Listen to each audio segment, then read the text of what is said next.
wanted to talk about today is how much we, as doctors, can impact your health, and how much you can impact your own health. And what we can do to actually help you to help yourselves. And a lot of the misinformation that's out there about how much we could actually help you by sending you for a lot of tests, doing a lot of procedures, and giving you a lot of drugs, which are not always the most effective things in the world. When they look at the factors that influence your own health, about 50% of what drives your health is based on your own decisions, things you decide to do. Your own health habits, your own, what you eat, whether you exercise, whether you smoke. There's a part of luck in there too. There's a percentage that's also based on your family. There's nothing you can do about that. You're stuck with your family. And then there's a percentage impacted by us. How much would you guys think is impacted by doctors and the whole medical system of your outcomes of how you're going to do health-wise? 10%. 10%. That's what most people think, about 10%. 90% is outside of our realm. Of that 10%, the vast majority of that is based on critical illness. Whether you get a severe pneumonia and need to be hospitalized, whether you have a heart attack or a stroke, whether you're in a car accident and you can be saved. And we've gotten better at that over the last century. Certainly when it comes to infectious disease, a lot of people are dying who aren't dying anymore. And a lot of the longevity that we see is based on that. Much less so based on the technologies that are costing our system so much money. So when we're talking about how much we impact your health, and you go to your doctor's office, that impact is even smaller. Your physical exam that you hope you're going to get and figure out that you're going to be well is a very tiny part of what we do to help you. And if we can impart on you during a physical exam how much you should help yourself, then we've actually done much more good. Most people think that when they go into a doctor's office, they can get some tests done that show that they're healthy. We'll do a bunch of blood tests. Some people ask me for an EKG. We'll set up your mammogram, your colonoscopy. If you go to a cardiologist, you might get an annual stress test just to make sure your heart's doing okay. And a lot of those tests are less reliable than people think, and more importantly, less impactful than most people think. Similarly, when we treat your problems, we check your blood pressure, make sure to get it as low as possible. We make sure to treat your cholesterol, your diabetes. We add 1, 2, 3 medicines. Again, some of that makes a difference, but it's often less than people think. The amount of impact that has on your overall health, how long you're going to live, and the quality of your life is a lot lower than most people think. So the Institute of Medicine estimates that in a given year, about $750 billion is spent by the healthcare system on wasteful test procedures and medicine. So when we're talking about what's wrong with our healthcare system, that's what's wrong with our healthcare system. And most other countries, which have much better health outcomes than we do, don't have that type of excess spending. That excess spending does not go to waste. A lot of people are getting rich.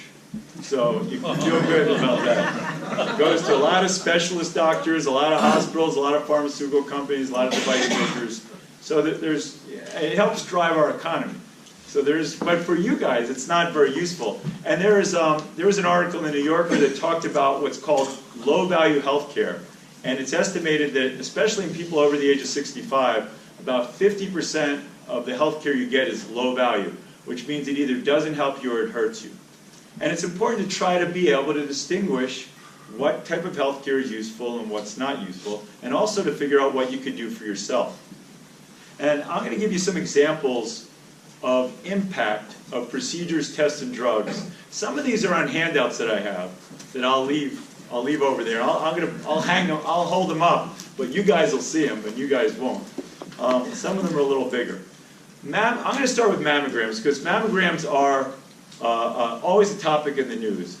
And mammograms are something that most women get annually from the age of their mid-40s up until when they decide to stop. The recommended stopping age is about 75, but some people go well beyond that. And mammograms do what? They prevent breast cancer. And actually, people who get mammograms have a 20% less chance of dying of breast cancer than people who don't get mammograms. What does that mean, 20% less? That's called a relative benefit. When you read a newspaper, when you talk to your doctor, when you see a drug ad, they always talk in those percentages. Beware when you guys see that stuff. 20% could mean anything. If you have a chance of winning a lottery, and let's say your chance of winning a lottery is 1 out of 10 million, and the chance of winning a lottery in West Virginia is 2 out of 10 million, then there's a 100% higher chance of you winning the lottery in West Virginia. Is it worth going to West Virginia to play the lottery? When you have a medical intervention that has a very small benefit, the percentages look good if you could help, if 1 person out of 1,000 gets help. So in the case, if you go on that first, if you go on either of the first 2 sites, there's a video on there that Kaiser Health News wrote an article that talks about mammograms and has a great video that explains this concept. And everyone should look at this video because when you read a newspaper, it'll just change how you look at it.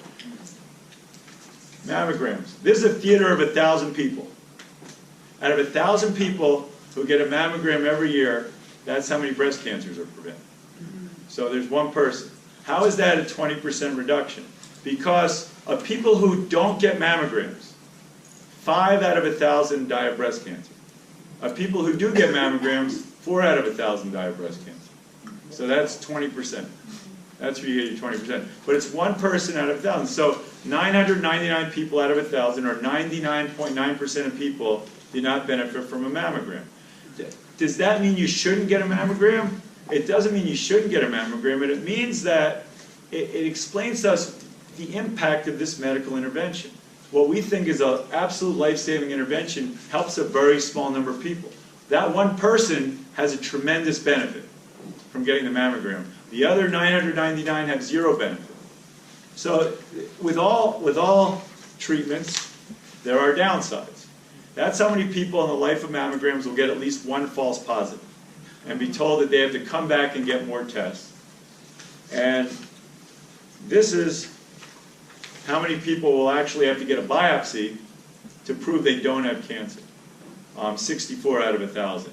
Some of those biopsies lead to infections and complications, and there are some studies that also suggest people are getting treated for cancers because the mammogram picks up small cancers. About 20% of those would go away on their own anyway.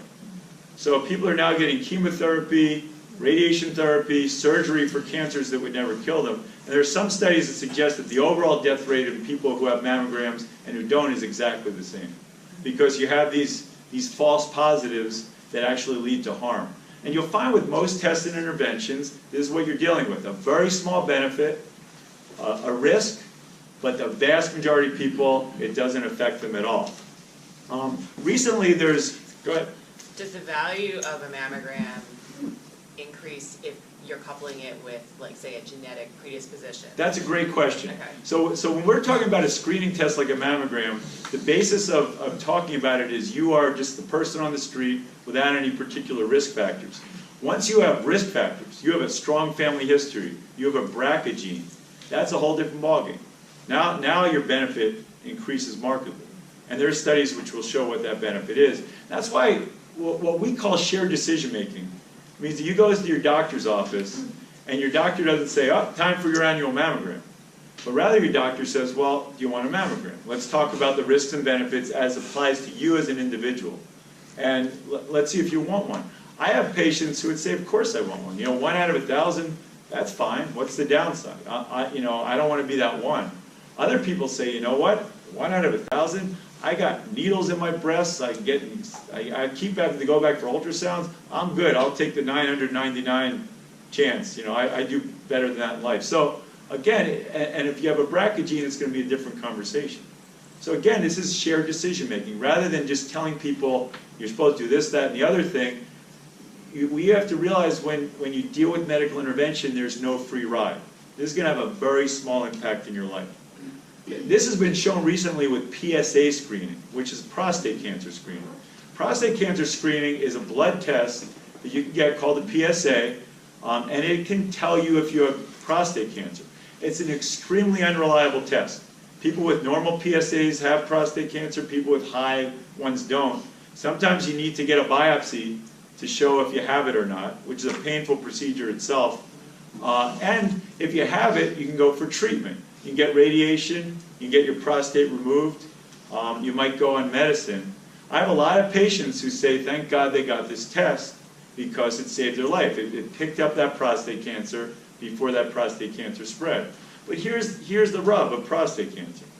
First of all, that test is unreliable, so there are going to be people who get a lot of false positives. I follow people in my office who are literally not sleeping right now because they're following these PSAs and they're scared to death of what this means to them. They don't know what to do. They don't necessarily want to get a biopsy. They don't know what they're going to do with the results. It's affected their life in a major way. But the people who do get treatment from one of those methods, how well do they do compared to people who don't get treatment? There was just a big 10-year study that came out that showed that people who get surgery or radiation, 1 out of 100 of them die of prostate cancer. So 1% of those people die of prostate cancer. If people don't do anything with their prostate cancer, 1 out of 100 die of prostate cancer. The same number, which is what we call watchful waiting. Now, more of that group that don't do anything get metastatic disease, which means it goes to their bones. But they don't actually die. That disease is treated with another medicine called Lupron. And that number is not very high either. It was just about 5 or 10 out of 1,000. So it's not a very high number. But the point is, here we have a test that we've spent billions of dollars on this test. We tell people they have something that we really can't do anything about. We found a cancer, we can't alter the outcome. And we expose them to treatments. So in this sheet that I'll show you, it shows that in people who have surgery, about 400 to 450 of them become impotent and incontinent compared to people who don't have surgery. And that's for no real benefit in terms of life saved. And 80 of them develop major complications from the surgery or radiation, including blood clots, heart complications, or hospitalization for bleeding. And some of those people die. So these people who are not necessarily getting a treatment based on a screening test can actually get harmed. Another one I just want to mention is lung cancer screening. So lung cancer screening has recently come out in people who are smokers. They can get CAT scans every year to show if they have lung cancer. And a big study showed that after 5 years, 3 out of 1,000 people can avoid a lung cancer death if they get this screening. If they get the screening, there are risks, false positives again. So of the people who get that screening, about 800 out of 1,000 in the 5 years will be told at some point that they have an abnormal CAT scan. They might have cancer. We're not sure. We have to follow it up. About 250 out of 1,000 will say, you know, this is more serious. We have to do other tests like a biopsy or what's called a PET scan to see if you have cancer or not. And about 30 out of 1,000 will actually get a lung biopsy, with 6 of them developing either death or serious complications from the biopsy. In people who don't have cancer. These are people, they get tests to prove that they don't have cancer. Had they not gone for this CAT scan, they would never have had the harm. So there is this dichotomy again. So 3 out of 1,000 benefit, which means 997,000 people who get this test don't have any benefit. And certain people are harmed. Not a lot, but a lot of people are made nervous. So that's an intervention that's costing $9 billion a year for Medicare. Medicare spend. Let me show you another intervention. This is called quitting smoking. Quitting smoking is costing Medicare nothing. It has no side effects or false positives. And if you take that same group, where 3 out of 1,000 benefited, people who instead quit smoking, 250 out of 1,000 will live longer, will avoid a heart attack, or will avoid cancer. And the reason I show that is just to show you that we can pretend as doctors that we have all these amazing tests and treatments for you, but in fact, the power is in you. Quitting smoking is what you should do. I have patients who are asking me to check their cholesterol, get stress tests, and they continue to smoke. They go to the gym and they continue to smoke. And it's amazing to me that they expect me to make this intervention when it's in their hands. Or they might be morbidly obese, and they will not, that's tougher for them to address. It's much easier to ask me to do tests. And it gives them the illusion that they're healthy. A test that gives a big illusion to a lot of people is when people come into my office and ask for an EKG. And they say, I want an EKG to prove that my heart's okay. And similarly, in cardiologists who give you a stress test, the numbers are very similar. The illusion is, I could tell you if you're going to get a heart attack. And I could also find out if you do have a problem that we could fix it. So there are two parts of this. Is this test reliable? So of EKGs, this is the number, this is the picture of EKGs. So the picture over here is how many people have been shown to avoid a heart attack from an EKG that found something that wasn't already obvious by taking a good history and doing a physical exam. So the number is 0. There have been many, many studies on this. Doing an EKG does not pick up illness that should not have been picked up otherwise if you talk to the patient. Now with a stress test where they inject thallium in you, they've determined that about 20 people out of 1,000 may pick up disease that is actually not found otherwise. So 20 out of 1,000. This test here, this one here, shows how many people from an EKG get a heart attack, stroke, or die just because they got the EKG. How is that possible? Anyone have any idea? How would getting an EKG give you a heart attack or you could die? And on that sheet is the U.S. Preventive Service Task Force website, which has a great explanation of this. That's a federal government website that does not get paid by drug companies or specialty groups. And they'll talk about how an EKG itself is harmless. You're not going to die from the EKG. I mean, they're uncomfortable sometimes. But what happens is approximately 80% of abnormal EKGs are what we call false positives. These are EKGs that tell you there's something wrong, but there's not actually something wrong with you. And that will lead you to other tests. And some of those tests might be catheterization, where they put a needle in you and inject dye into your heart. And those have about a 1% risk of stroke or heart attack. Just that test itself confers a 1% risk.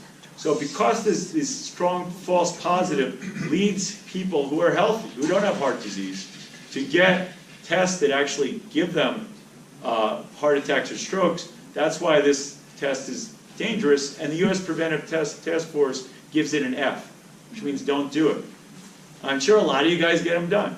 In fact, before surgery, anesthesiologists insist we do this test, even though there's no evidence that it helps. But again, it gives you that illusion. What's worst about the illusion is this next slide. You see all the seats that are on this? This is how many people who have a heart attack would have had a normal EKG the day before the heart attack. Wow. And that number is the same with a stress test. Between 70 and 85% of people who have heart attacks would have had a normal stress test the day before the heart attack. So if you go and get an EKG and think you're okay, you probably are, but you're just as okay as if you didn't get the EKG. Even a stress test should not confer any benefit to your thinking that you're doing okay. You have to base it on your own how you are feeling.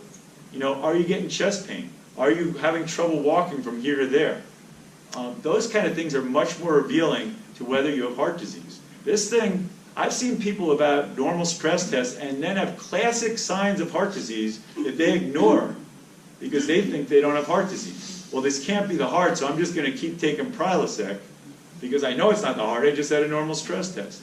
Well, what they've been is duped by this certainty that medical tests and interventions can actually help them.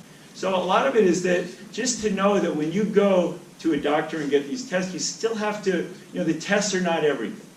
The tests are not going to tell you the whole story. You can't be too satisfied with the test, and you can't rely too much on just that. You have to rely on your own, how you know you're doing also. Because too many people get these tests and procedures and think they're fine. That's all they have to do.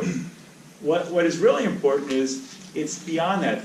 That is part of it. And like I showed with the mammogram, there's definitely benefit from getting these tests. It's not like there's not. If you take that 1 out of 1,000 benefit in mammogram and you take it across the entire state of Maryland, how many lives will be saved? Tens of thousands of lives are going to be saved by doing mammograms. It's just so you know that mammograms miss things too. And mammograms are not the only way to stay healthy. I think a lot of people now are relying on their doctor to stay healthy. And what I'm showing you is that the amount that we can do for you is very small. It's a small part of it. It's a part of it. God knows I don't want you to stop going to the doctor. Okay? Don't get that message. But going to the doctor also the doctor should also explain this to you. You should never go into a test, and you should not get an EKG without knowing what the downside of the EKG is. An EKG is a test that has a big downside. A, you might miss that you have heart disease. So if you do have symptoms of heart disease, do not rely on the fact you had a normal EKG.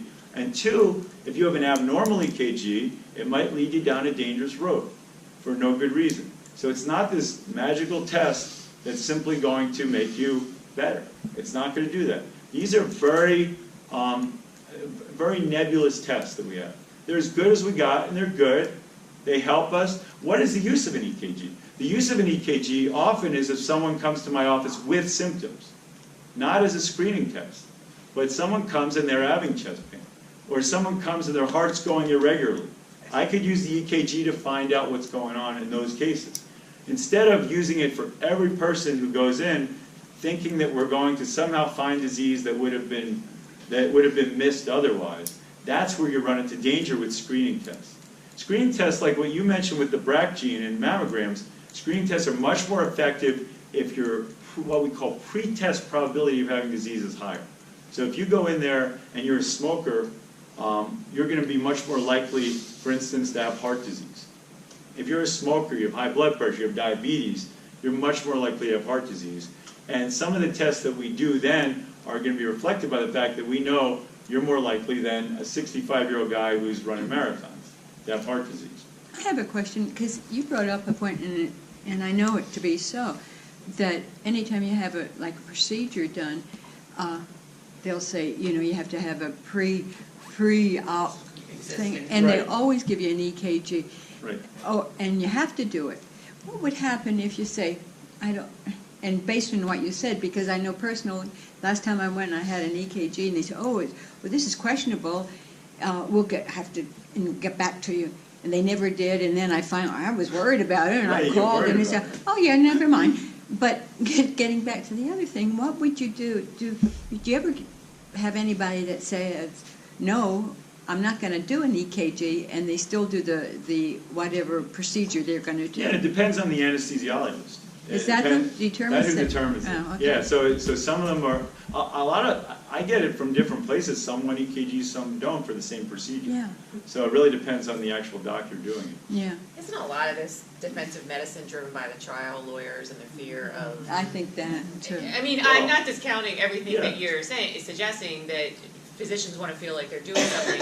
You walk in with a sniffle and you demand an antibiotic. Okay, fine, go. It is I have quicker that 55 way. other people Yeah, to see. yeah, it's quicker. But also the fact that you could refuse an EKG and the anesthesiologist might be like, well, I'm not taking the chance Right. of you And suing you're right, me. there is that, there is certainly a defensive part of it, not just from the trial lawyers, but also from the fact that doctors are led to believe that, this information is going to be useful. Right. Our education teaches us that.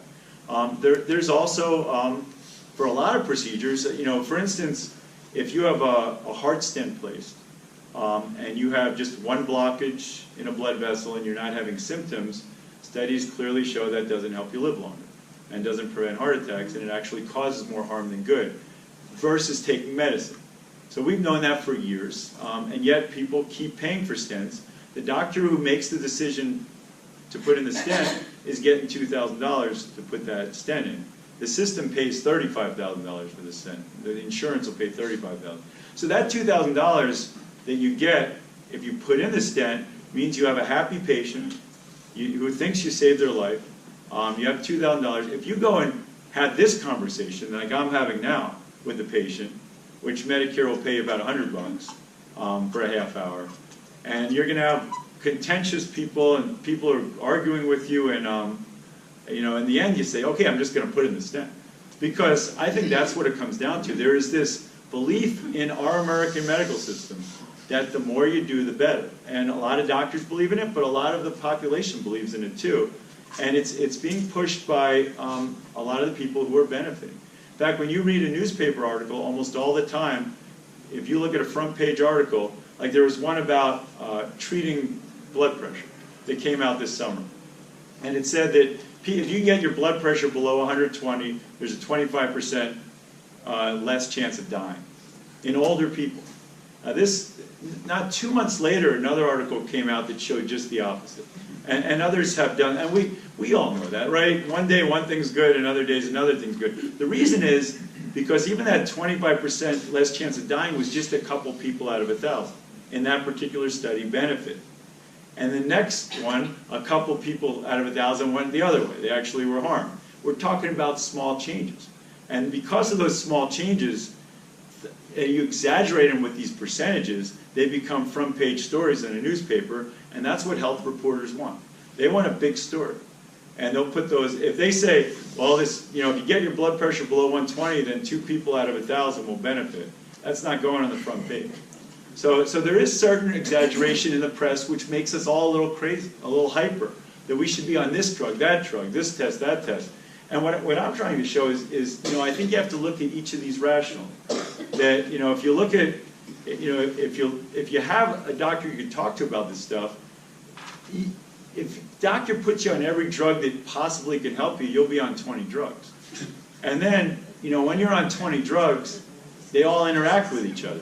And we have a lot of studies that show that the more drugs you're on, actually the worse you do. The more specialists you see, the worse you do. In fact, in areas of the country where there are more specialists, the health outcomes are far worse than in areas where they don't have a lot of specialists.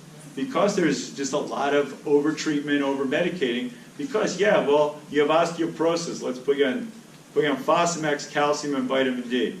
You got dementia, we'll put you on Aricept and Namenda. You have high cholesterol and blood pressure, we got 3 blood pressure medicines, we'll put you on a statin, then you got to go on CoQ10 to make sure your muscles ache not from the statin. Soon enough, I've got incontinence, I got constipation, one medicine causes another problem that you treat with another medicine.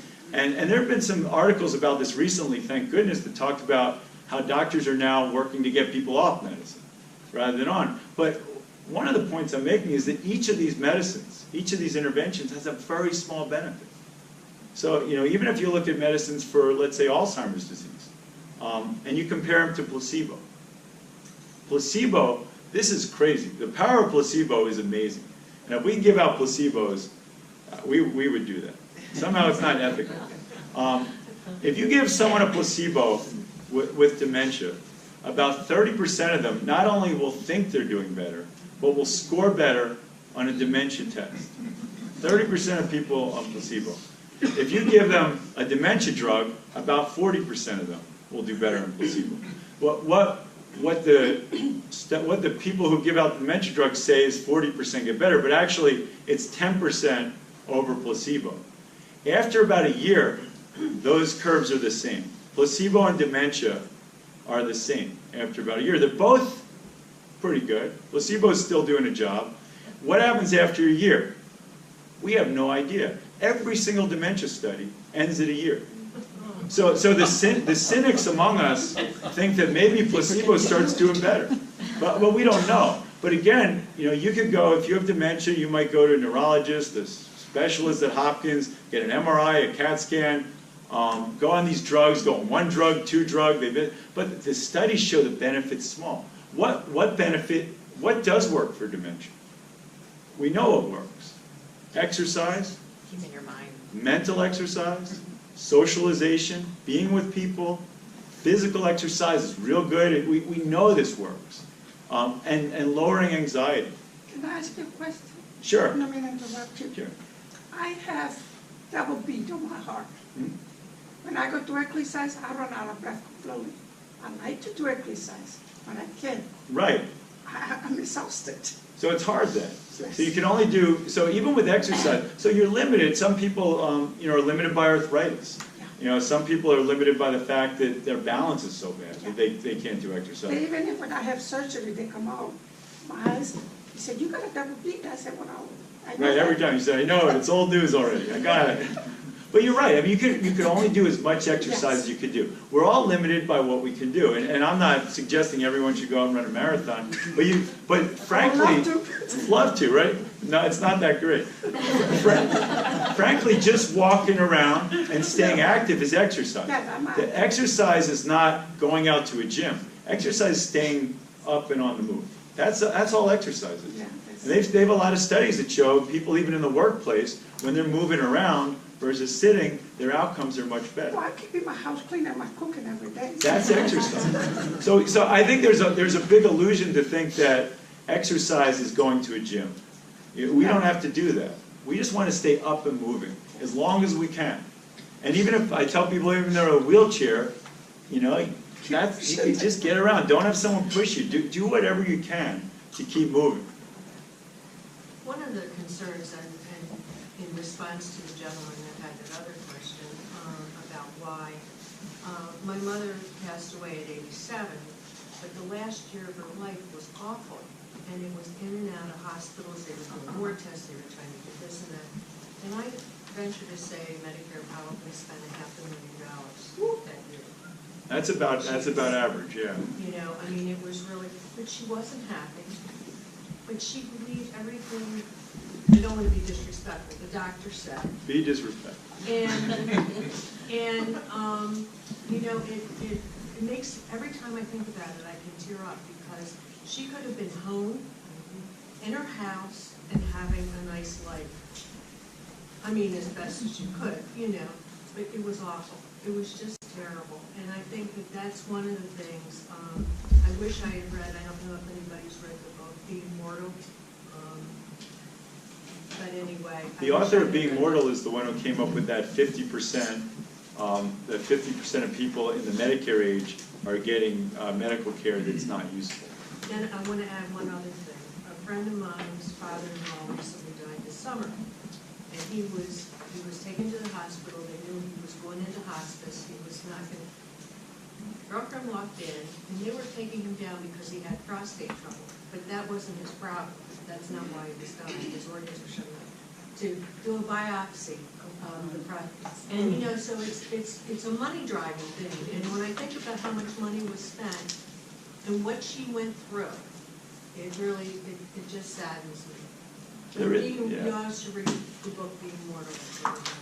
Being Mortal is a book that's really changed a lot of thinking too. So it's What's the name of the drug? What's the name of the book? Gawande is the author. Being Mortal is the book. Be Immortal. Being Mortal. B-E-I-N-G. Being Mortal.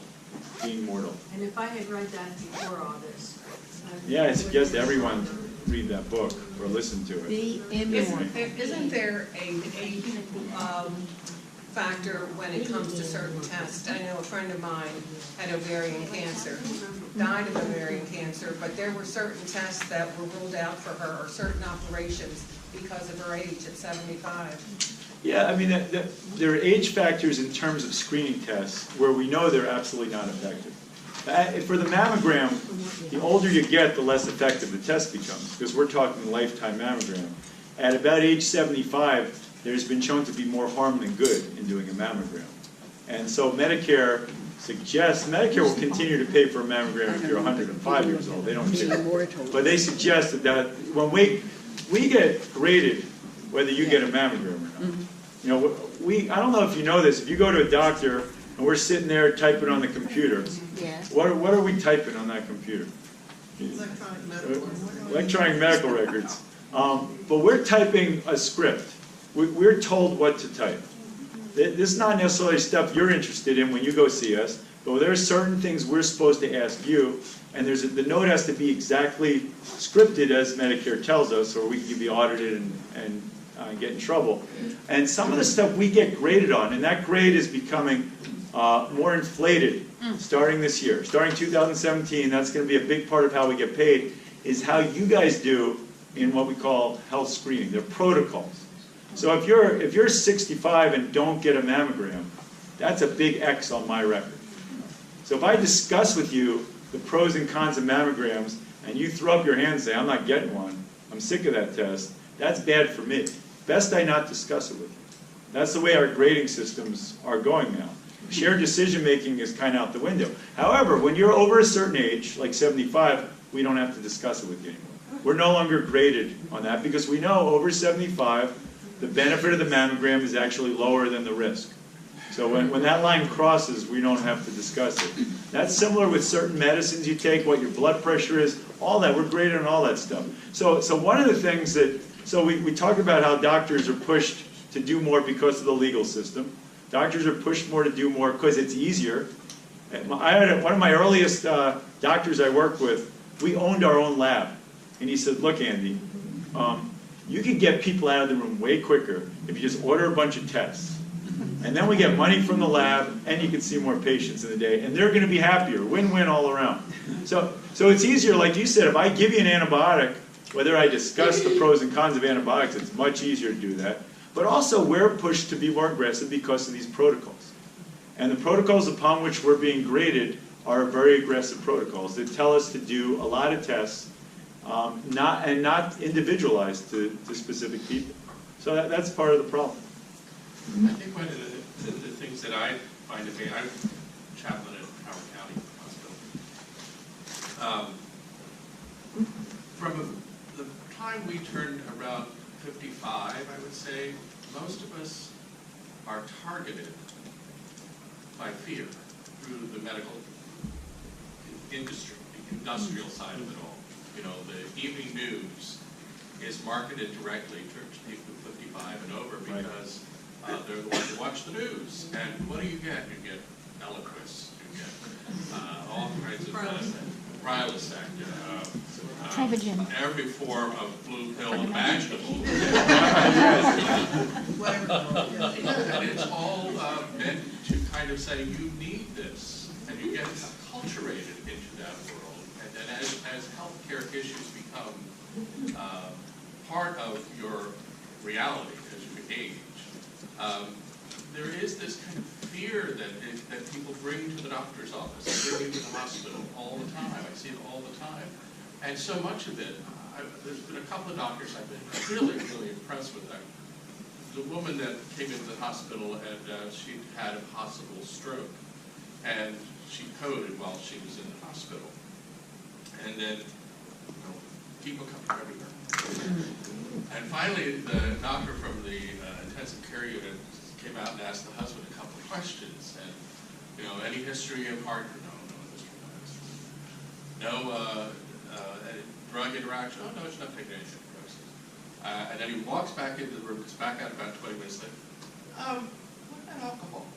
Oh, she's about 5 or 6 glasses every night. A lot of what people go into the medical care system thinking that I'm going to get fixed is very much stuff that they can control. And we have far more power than we realize in terms of We have far more power. And I think that's one of my points is that if you go into the doctor with thinking they're going to take care of you, these tools that we have very little impact. They have impact for certain people, and it's not like you should be a medical nihilist, but you have much more impact yourself. And not to tell someone you're drinking 5 drinks a day, that's a big part of what just happened. Like I say, I see people who just they had. I read an article about a pill they're working on in rats now. And believe it or not, rats are the closest metabolism to us. So that comes before us. We all know So there's a pill that it basically mimics what exercise does. So it does the same good things to the body as exercise. So I said, I could just imagine someone just sitting on the couch, they pop their exercise pill, then they pop their vitamins, they take their pills for cholesterol, and then they're eating their hot dog. It's almost like we could rely on this medical system to take care of everything. And what studies have shown over and over again is it's not going to do that. In fact, it might send you the wrong direction. It might actually cause harm by giving you disease. And what you said, the culture we have after the age of 55 is well marketed by a lot of people who are profiting from this. And it's a lot of people who have written books about this say that Americans like to be sick, that Americans are told they are sick, that we are manufacturing sickness. Every time you go to a doctor, what we do is give you a disease. That's how we get paid. We get paid by how many diagnoses you have. So we are actually rewarded to make you sick. If I have a patient in my office with no diseases, I have nothing to write down on the billing sheet. I got to give you something. One is, Fatigue is a good one. I always give everyone. I say, even before you went to bed, weren't you tired right before you went to bed? one thing that I find very, very important. Well, that's why I Medicare am is really higher. blessed. I have a wonderful primary care physician who asks very basic questions all the time. Having a good relationship with your primary care doctor, I think, is probably the best thing you can do to have good health care in terms of dealing with the medical system. Well, just a quick comment about that is that, you know, with the AMA, everyone know what the AMA is, the American Medical Association, recently came out with a statement that the drug, and it's a good statement, that the drug companies are getting in the way of the doctor-patient relationship, that they are advertising directly to consumers, and they're causing problems. I have a slightly different take on that. I think that's fine. They're doing that. They're a business. They're not exactly saints. They're trying to make a buck off all you guys. And they're giving information, and you'll notice it now, hopefully, whenever you watch a commercial, everything's in percentages. You know, if you take Xarelto, you have a 50% chance less having a stroke. That's 6 out of 1,000. But the problem I have with the AMA's comment is I'd rather have the AMA say, you know, we doctors, we need to be the buttress. We need to be the bastion that when patients come to us after seeing these commercials, we're up to the challenge. And we're willing to talk to the patients and explain to them the pros and cons of what they saw on TV. We shouldn't run away from that as doctors. And a good primary care doctor, that's exactly what they should do. They should not be someone who tells you, you know, oh, your cholesterol's high, go on this, your blood pressure, you know. They should say, well, your blood pressure's high. You know, what could we do short of medicine to get this down? Or how low do we want it? And if you're having symptoms on a blood pressure medicine, because some of my people who are older need higher blood pressure, despite what the protocols say, they do better with higher blood pressure, because they got these little narrow blood vessels, you know, and they need pressure. And we brilliant doctors keep lowering it, and their body keeps raising it by releasing chemicals because they need the pressure to get through this little vessel to their brain. And so we as primary care doctors both have to understand the risks and benefits of all these procedures that are being thrown at you through the media and on TV.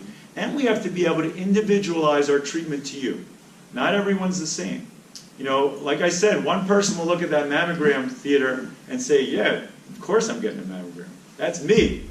That black seat is me. Other people will look at it and say, you know what, I've had a bunch of problems, I don't want it. We have to be okay with that. People understand their own level of risk they want to take, and sometimes these tests cause them so much stress that if they see there's not much benefit, they're not going to get the test. So there's a huge role of primary care. Well, what's the problem with that? The problem right now is, A, nobody's going into primary care medicine. 20% of people in medical school are going into primary care, and most of those are becoming hospitalists because they get paid a lot less. Now they still get paid really well. So I don't know if it's greed. You know, they look at the cardiologist and they say, wow, those guys are making a lot of money. Well, primary care doctors are doing fine. They really have no right to complain, but they compare themselves to everyone else. So nobody goes in the field.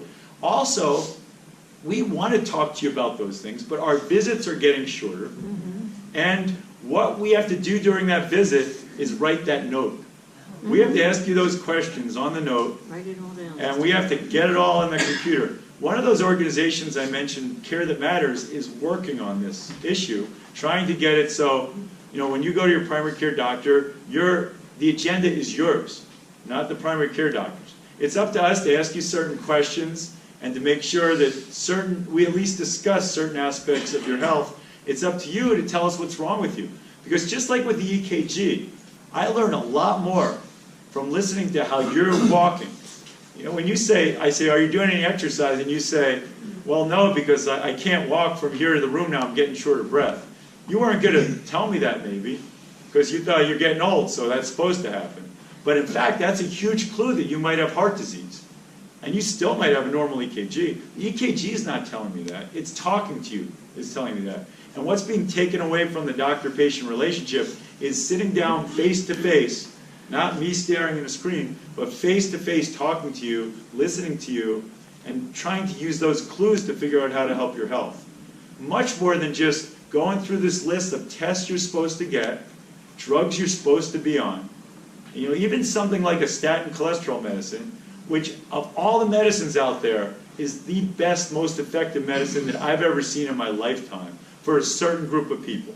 For people who've had heart attacks or strokes, about 100 out of 1,000 people will prevent death or heart attack if they take that drug. It's 10%. Now, 90% don't get benefit, but 10% do. That's huge for a medical intervention. Well, but, you know, there are other people who are on it because they have high cholesterol. They don't have heart attack or stroke. They may not have a lot of risk factors. So that number is much smaller. That benefit is puny in some people. So then we start talking about family history and your own risk factor. So it's an individualized choice. Do you want to be on this drug? Let's talk about how it's going to affect you. You're already on 15 other drugs, so let's talk about which ones are really important to you, because you don't want to spend your last 15, 20 years going from test to test, procedure to procedure. I watch people where I work, just their morning is just taking all these pills. And you know, and they're tired afterwards. They can't walk, they can't move. For what? Are we really helping them live longer and better from that? Well, we got to see. Sometimes the answer is yes. Sometimes if they didn't take this pill, they'd be in big trouble. But in other people, it's really nebulous. The benefit's very small. So that's what I'm talking about. We really have to have an honest conversation with our patients about what these benefits are.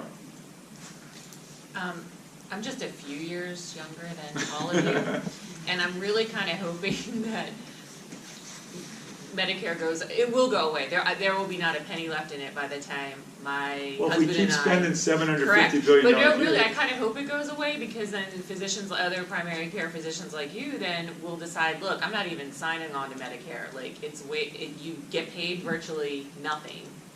You definitely don't get paid to have a counseling conversation about what other factors, you know, what other lifestyle choices can you make other than taking statins for the rest of your life. And I'd rather just pay. Me personally, I'd rather be in like a, what are they calling it now, like a boutique or a concierge. Just let me take my money when I'm 65, give the practice whatever it is, a couple $1,000 a year, and you know, I'll come and see you. We'll spend as much time, and then it's on me to fill in a paper and get reimbursed. Well, you know what's interesting and I was about wondering, can you check out now, Medicare? But then you can check out. your patients won't do the paperwork, You don't I have to guess. sign up for Medicare. You are automatically Yeah. signed up for Part A, which Right. is hospital. Right. And Everything else is up to you. everything else. No, I was But wondering as for for you, me, as a physician, can you opt You know, it's out? interesting, two caveats about that. When I started my practice, several doctors in town went concierge, and all the patients who didn't want the concierge came to me. So I got a bunch of patients who don't want to go concierge. Right. They already defined that. But I don't know what the new administration is going to do. Nobody knows what the new administration is going to do. But Yes, they do. But there are ideas that have been tossed around, both in Medicare and in private insurances, that they would give. So let's say you pay $12,000 a year for insurance. They will cut $1,000 off and say, use that $1,000 and just go to a concierge primary care doctor. And we'll let you do that. Instead of paying us per visit, there's a big movement to say we should be paid per patient. And the best we could take care of that patient for that $1,000 is what they're kicking around. It would take two of you guys for a year to pay for what a cardiologist gets for one stent for 20 minutes, but we can't complain about that. But the point is that concierge medicine, the doctors who do that, the computers, the only thing they're putting on the computer is stuff they need to know. There's no rules and regulations of what they got on the computer. Albeit they got to put enough so if they get sued, they're covering themselves. But there's really not. I was always impressed as a resident. The surgeons would have the shortest notes ever. And those notes would just say what I needed to know. The internal medicine doctor, 6, 7 pages, I'm looking through, trying to figure out what's going on. It's just repetition. And what's happened with the rules and regulations, even when I get a note from a cardiologist, I say, was this test done this year or was this 1992? I don't even know. They're throwing everything on these notes because that's what gets you by the auditors. So it's not useful. A concierge model allows you as a doctor to have a relationship with your patient. You have a smaller number of patients, and you have a relationship with them where you could actually individualize care and not worry about all these things. So I don't want Medicare to go away. Medicare is wonderful, but Medicare certainly has to shift gears. and figure out a better way to take care of patients than just paying them to do all these procedures. You know, encouraging doctors to do tests and procedures, encouraging people to go to the hospital. I have patients who do not want to go to the hospital. They're sick, they're at home, they might have dementia, they have a bad pneumonia. We know from every study out there, a patient like that is going to do worse in the hospital than if they stayed home. Their chance of dying is higher if they go to the hospital than if they stay home. And we can get into that at another time. Yeah. But Medicare will not pay for them to stay home. Medicare pays for them to go to the hospital. Not only pays for them to go to the hospital, they go to the hospital, they have 24-hour care, they have free medication. If they stay 3 days, they get up to 100 days of rehabilitation afterwards. If they stay home, they pay for their own medicines. They can get a home health nurse coming 3 days a week for an hour, and that's it. So who's staying? They want to stay home, but they can't. I have a question. How do you, or are there some studies that can give me some more information so that I can have a more intelligent conversation with my cardiologist about the fact that him looking at my siblings and my family history for heart, I am not my Uncle Bill and my sister Jody and my brother Tom. I'm myself, and I look at their experience with heart condition versus mine, and mine is just mine. My whole, body chemistry, part of the gene pool that I'm in feels totally different than looking. I come from a very large family, so I got a lot of siblings to look at. Right, some are good, some are Yeah, good. so I got a cardiologist who wants me to be on Xarelto, wants me to be on the statins. The statins are killing me. I think that Xarelto is not a good choice, and I want to sit down and have a conversation with the gentleman that's rational and friendly and say, listen, I'm just not those folks. Well, if you go in the top 2 blogs have discussions about just those things. I mean, the statins and Xarelto. Yeah. They talk about that, and they give you hard numbers. Yeah, but what I'm saying is, the argument's always, they even just had the same conversation last week with my primary care physician, I have a great relationship with. But he said, well, Pat, you got to get the cardiologist, to talk to you about the stats. Well, I had that conversation. They want to bring up this brother and that uncle and et cetera. I say, well, look, guys, I look at their terrible eating habits, I look at their exercise patterns, I look at my life versus theirs, and I'm just not in that same, Big difference. gene pool I'm there, but I don't think that I'm in the risk factors, the risk factors that you're using to apply to say I should take these drugs. I don't agree. And you know what? And I'm just going to say, hey, and again, the benefit, even if you were in the risk factor group, with your own individual health habits and your own individual problems, would still be very small to take a statin. And I always think the way, again, there are people who want to take these drugs. And there are people who are actually torn apart by them. Marathoners like me, who take statins, 50% of us have noticeable muscle weakness and fatigue. But even people who are just active, people who are just walking around, it's 25% of people have noticeable problems. And about 50% who take them get fatigue, just get more tired.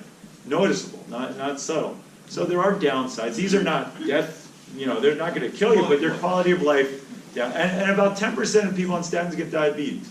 So that is a 10% get diabetes.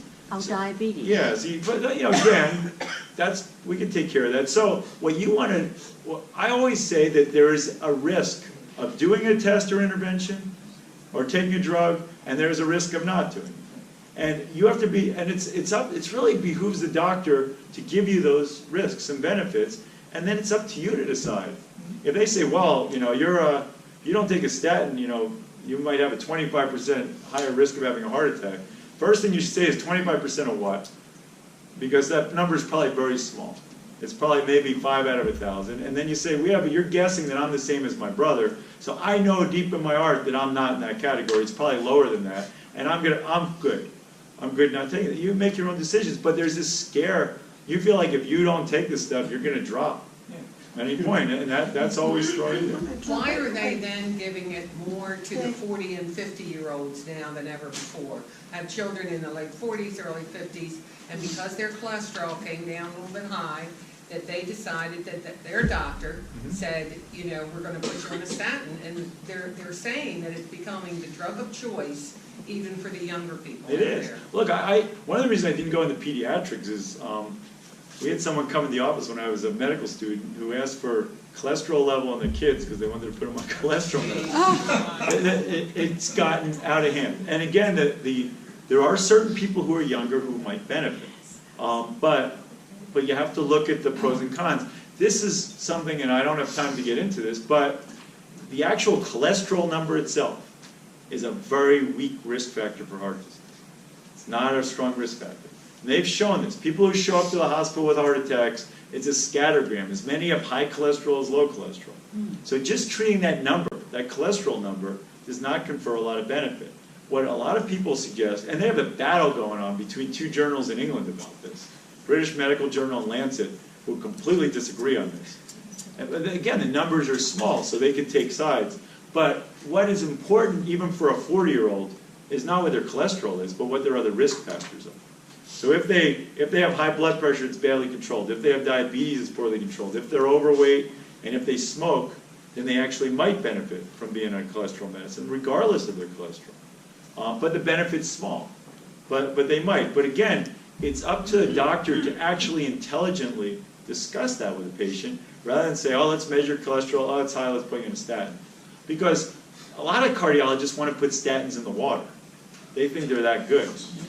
And again, I don't want to badmouth statins, because when you use them in the right role, they have actually caused people to live longer as a population. I mean, they have made a tremendous impact on our heart health. As have several other drugs that you take if you have congestive heart failure or coronary disease. There's certain drugs that have really made a big impact on how long people live. When I was a medical student, you had congestive heart failure, you lived 6 months. Now I have people 10, 15 years they're living. These drugs cost 2 cents a day. I mean, they're cheap, generic drugs. So the companies now need to sell you some other stuff. They need the more expensive. I can get my statins. Scary. Yeah, you can get statins really cheap. But what I've seen is sometimes they'll try to sell you the next level. Right. There's a new statin out now that they say might be better than the old one. Well, we know that's not. The statins are good, whichever cheap version you take. But isn't it what you eat more than anything? Well, again, And so lower your if lifestyle has a big difference. If you look at people who, and they've done these population studies where they follow people, like the Women's Health Study or the Framingham Study, where they follow people for decades. People who eat a Mediterranean type diet. You guys know what that is? Lots of fruits and vegetables, not a lot of carbohydrates, not a lot of meat, chocolate, wine. It's not a bad diet. But people who eat that diet on average live 7 years longer than people who eat a typical American diet. 7 years, you're not getting that kind of lifespan from any drug, not from a statin or from anything. People who exercise. And again, exercise is 20 minutes of moving around. It's amazing how few people do that. People who exercise live 5 to 7 years longer than people who And don't. how many doctors really discuss your diet and all that? How many discuss your diet? I mean, really, when you're talking about, when you go to your doctor's office and you want to talk about interventions that are really useful, those are the ones we should be talking about. Now, you could ask me if on those protocols I have to fill out anything about that, and I don't. That's not part of my discussion that I'm supposed to have with you. So we do want to change the language a little bit. Well, I mean, like the old country doctor. Yeah. What the Sometimes- vegetables and all are grown in the soil. Yeah. My family had to go through a big study of Gettysburg. Oh, really? I never heard the results of it, but everybody was getting the same disease with the doctors when they went in. And they found out it was in the soil. The apples had arsenic in it, Wow. things like that. So, Yeah, you never know where you're getting problems from. An apple a day is supposed to be good. Okay, I have 2 more questions, then I'm going to have to run to see my daughter. I'll tell you, I wasn't sure what the purpose was for my coming here. Yeah. But I'll tell you what I'm gonna do this afternoon, I'm calling my doctor. I'm calling him up. Not on a Saturday. Right, Wait till the weekday. Yeah, well, I'm gonna give him your name and tell him, I am not going to see you anymore, and I'm gonna start walking the Appalachian Trail. But still see your doctor, because again, when you have problems, you need to see your doctor. We still have a vital role. We have a role that when you got, like I said, when you're walking the Appalachian Trail, and on a Wednesday when you're walking, you say, God, I'm really short of breath. That's when you need to see your doctor. It's really important. And by the way, you should start walking in Are you going from the north to the south or the south? You gotta pick your weather. This is a bad time to start. Go from the south up. One more question. Sometimes it's what the doctor doesn't say that helps. My mother was a legend who lived to be 102. And you're in good shape. I hope so. But anyway, she lived in a small community and she was still home about 95. And they got a new doctor in the community. And she said she made an appointment for a physical. I said, how did you like your new doctor? She said, I really did like him. He's the first one that didn't say, well, what do you expect at your age? Which is true. It's true. I mean, people who are older, some people who are 50 years old are sicker than my patients who are 95. It's so true. It's partially luck, but it's partially your attitude and how you take care of yourself. She went with a pain in her shoulder, and he didn't prescribe anything. He said, we'll follow it, and her pain went away. Yeah. Because he didn't say, well, what do you expect? Right, what do you expect? You're getting old, you're going to have pains everywhere. That just makes people get sick. Okay, thank you guys very much.